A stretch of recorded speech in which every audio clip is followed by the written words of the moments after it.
everybody. Welcome back to season 2 of Heart Talks with Dr. Gloria. I'm Dr. Gloria Thomas Anderson, and I am so excited today to have Dr. Daryl Green as our special guest. Dr. Green is an entrepreneur, he's a business professor, he is a management strategist, and he's an award-winning author of over 70 books. I'm so excited today that he's come to share a lot of ideas on how to make extra money during COVID-19. I am so excited because I know you and I have the pleasure of been working with you for a long time, and you've just been such an inspiration to my life. And I know that the things that you have in your head and all the things that you've done is just amazing. You're a retired engineer with the government, right? Yes. You've got an award-winning author. You're a professor right now at the business school in Oklahoma, and it's just so many hats that you've worn. But I just tell us a little bit about Daryl, right quick. First of all, I want to thank you for having such a wonderful and meaningful show. A little bit myself. I'm from Shreveport, Louisiana. Yay! Shout out to Shreveport. Graduated in engineering from Southern University in Baton Rouge. I met my wife there, Estrelita. Spent 27 years in the federal government as an engineer.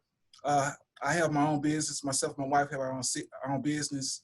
And when I got about 70 books that I've written and DVDs, and people were asking me how you do it. And so I got into marketing. And so I've been doing a lot of marketing with small businesses. My students, I have my graduate and undergraduate students. We probably donated over 2,000 hours of consulting work to businesses like Bethel National, Lockheed Martin, some of those Boys and Girls Club. And so I'm very passionate about helping entrepreneurs, helping small businesses. And so I'm excited to be here, ready to go to work. Well, tell us a little bit. I know our topic today is on making additional money during COVID-19, and with so much unemployment everywhere, rampant, just all over the country, making additional money is definitely something many of us want to know more about. So just tell us a little bit about what that would entail. So I think it starts with passion interest. I do a series on how to find your ideal job, talking to my students. And the ideal job consists of you having a skill set. So you want to be a doctor, but you don't like science, you don't like math, maybe not want to do that. So it's your interest. It has to do with your skills. And it also has to do with your convictions, your values. And so in saying that, a lot of so right now, I saw the latest data. I think 1.9 people were unemployed, 5 unemployment, I think this week or last week, and you got about 20 million people out of jobs. I'm gonna, as a business professor, a lot of jobs not gonna come back. I know politicians not gonna say that those jobs not gonna come back. In terms of African American and Latino communities, they're heavily impacted. So my thing is, I have written a couple of books about life after retirement, on doing your dream job, and marketing for professionals. What we're talking about today is not a book that I've written. It's a book that was written by Elena Voren. Okay. And your side hustle. I tell my marketing students, I say, you need to have a side gig. And so that's really what a lot of people can't make ends meet. They need something additional income, especially you think about the tourist industry, the restaurant industry. Those individuals are still not working, and it's going to be a while. And so I just think giving them some ideas, there's some good, productive, legitimate ways to earn money, and hopefully I'll share that with your listeners and your viewers. Before we share that information, which is very important and very needed right now, I wanted to talk a little bit about you and you being a man of faith. And I know that you have said, and I've seen this in writing about you, that you believe anything is possible with God. And right now, the people are just overwhelmed and going through so many losses and going through just a terrible time. Some people are giving up, ready to quit. You've been able to stay hopeful. How do you do that? What do you do to keep going? I think it goes back to my mom and dad, Annette and Edward Elias from Shreveport. I think there's always hope. The Bible talks about hope. Yeah. The person that you don't have hope, there's no meaning. I just got a phone call from one of the people I worked with 20 years ago. Mhm. She had a lot of experience, and she just been laid off. And she was down. I mean, she was very down last week. I said, she said, I got rejected 5 times. But she Mhm. called me at the end of the week, and she said, I got an interview. And I said, well, let's practice. She got the job. She got the job. So what am I saying? Yay. We have to have a sense. I have to trust God. Proverbs 3, 5, and 6, and all that we do, trust Him. Yes. And there's going to be dark times, but for me, I always look at history. If I saw how God has brought me from a long way, Yeah.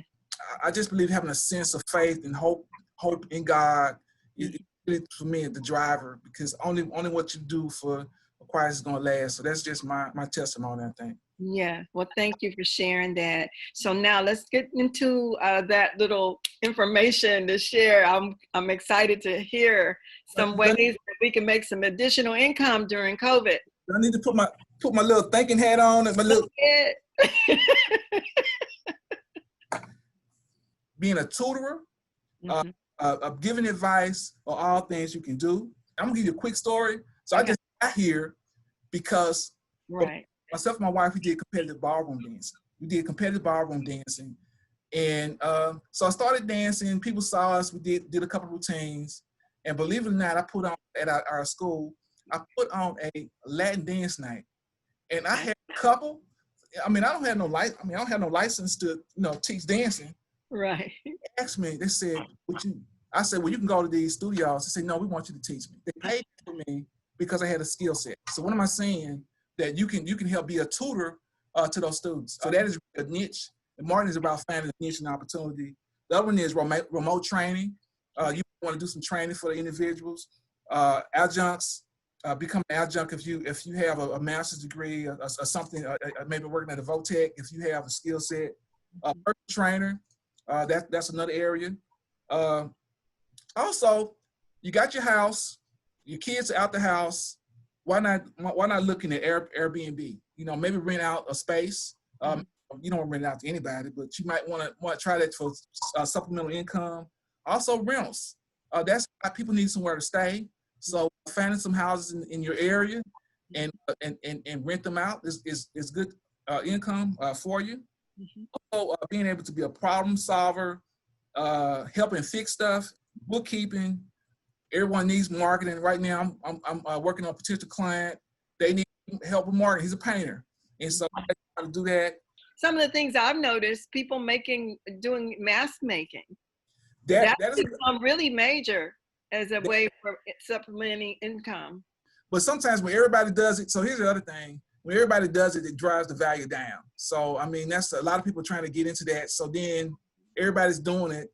So I think if you're creative, like you have, I like one lady, she does, I'm in Oklahoma City, so they do the Thunder. That is big. Somebody looks at a niche with kids. I think that's a niche, doing something for little kids, like cartoons that they're interested in. So they have to be a niche in order to make some money in it. But that's an excellent idea. You have all these people that want to have a party. They want to be socialized. So if you can come up with an idea that involves social distancing, in most places, if you can come up with a place that's social distancing and people can enjoy themselves, because people are still social animals. And so I think that's a big opportunity. If you can leverage. People want to get together. How do you make that happen? I think that's a great opportunity for somebody. I think that's a great idea for the social distancing because we are social beings and we need that connection. But how do we do that when we don't have those? Many people live in cramped quarters. They don't have access to a gymnasium or a stadium or something like that. So, what do we do for those who don't have those resources to access such environment? So part of being an entrepreneur is what we call looking at opportunities. So for me, what I'm thinking right now, I'm looking at in some of those areas, you have those businesses have already been closed down. I don't know if in your area, but Kmart is closed. Kmart, they got that big old building, ain't nobody in there, okay? JCPenney's in some areas closing. So I'm just saying, so it may be a part where you collaborate with the local government and the local chamber and saying, hey, this is not being used anyway, and we can make it as a positive thing. So I mean, you have to have a lot of money, a lot of energy in terms of making things work. And I think in most cases we need both. The harder things are where you're gonna make the most money. You know, that's a very difficult situation. I'm just saying, if you can figure that out, there's gonna be a lot of opportunities to reap some rewards. So, because I know you have a passion for young people. That's been obvious in some of your writing and a lot of your work and the things that I've known you do in the community. But what advice would you give young people who are struggling right now to find their way and make their mark of purpose in this world in these uncertain times of the pandemic and on?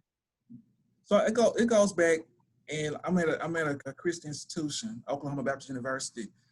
I get a chance to talk to these students. I think you're dealing with Generation Z born 1996, and some of those things are built in. I think there's some optimism about that generation, but I think being an example, modeling the way, showing them that there are other ways, being an encouragement for those individuals.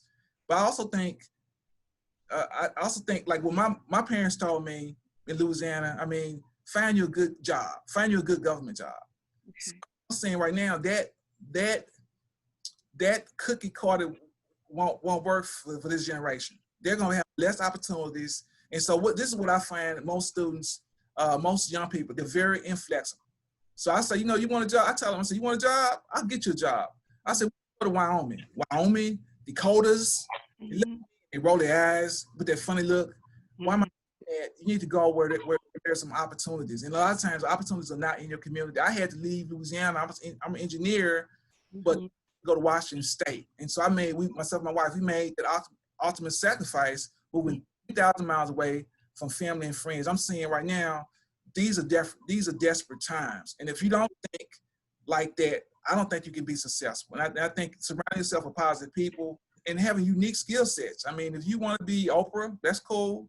But maybe you add some STEM, maybe some science into that, and make a unique, we call it a unique brand for yourself. Might be something to think about. But I'm encouraged. I see my students, and I just tell them, we got to think differently. So the thing that I'm hearing is that opportunities are everywhere, and that we can what we've been hearing a lot about, pivoting in terms of taking skills that you may have that have been sitting on the shelf, or things that you've been thinking about doing. It's a great time to go ahead and just start experimenting with some of that. And by faith, like you were saying earlier, we can do all things through Christ, which strengthens us, right? So just take the chance. I know for me, I've had to pivot some things around. I love to do my cards and my writings. I know that that's one, but I've also been doing more consulting. I'm a professor as well, so I'm teaching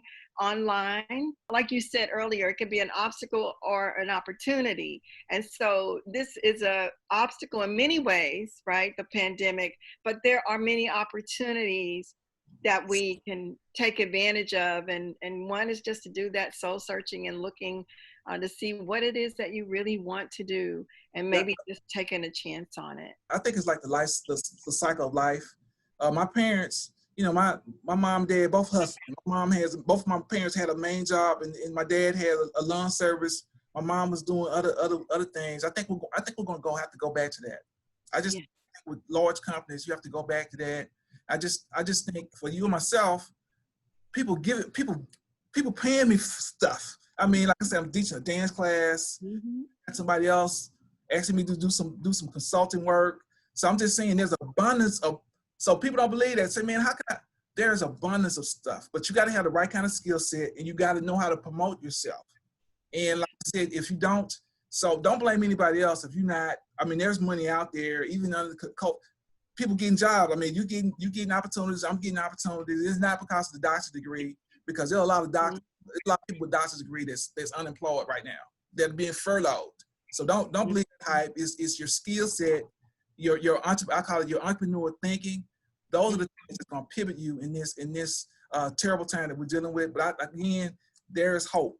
Thank you. I'm gonna close on that note, and I stand with you in that hope for our younger people too, that they will hear that message and know that God has created them for purpose, and that even in this situation, there's something good that's going to come out of it. But it is a matter of mindset too. So believing that, speaking that, and then moving toward the things that are in your heart that God has given you to fulfill your life. Go ahead and go forward in that, especially if it's something that is going to benefit others and benefit society in general, because we all need that.